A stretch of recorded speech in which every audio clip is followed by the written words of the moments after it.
What's the best piece of advice that you would tell your younger self? Oh, wow. Best piece of advice for my 20-year-old self is be persistent, keep going with stuff, even when it seems really, really hard. I love that. And what industry did you ultimately pursue a career in? I was in sales. You were in sales.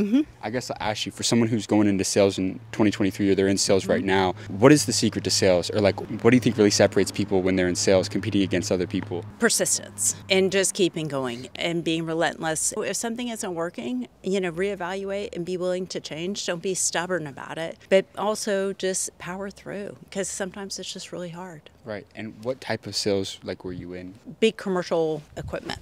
Commercial equipment. Yeah. Okay. Were you ever a business owner at any point in time? My husband is a business owner. Okay. So from what you've seen through him, what advice would you give to someone wanting to start a business this next year? Well, I think 2023 is going to be really challenging because, I think we're going to hit a really tough, possibly, inflation and recession, but also there's great opportunities. And so look for the opportunities where other people don't see them. I love that. For younger people today, especially, they're coming out of school. How can someone start their path to financial freedom going into this next year? How can someone really start their path to becoming wealthy? Oh God, that's hard. That's a great question. Yeah. Anything like skill set that you've seen that really helps shape people out in the real world, or a mindset thing, something that has led to you and your husband's success? Like, was that thing that you think really separate and helps people out? I think that one of the biggest things that you need to look at is what are people. I think the most high-paid jobs are the jobs that no one wants to do or no one else can do. And so don't go with the pack. Try something different and pave your own way with that. And my last question for you is, when people are starting to make money in their career, regardless of the industry, where do you think people should kind of look to invest and put their money? Because it is a tough economy right now. Real estate's competitive, but what do you think? Where have you guys decided to kind of put your money? What do you think is the best kind of industry to look into right now? We are in real estate, so it is interesting times for real estate, and I think there will be tremendous opportunities in the future in real estate. But if you own real estate right now, it's really difficult. But is there any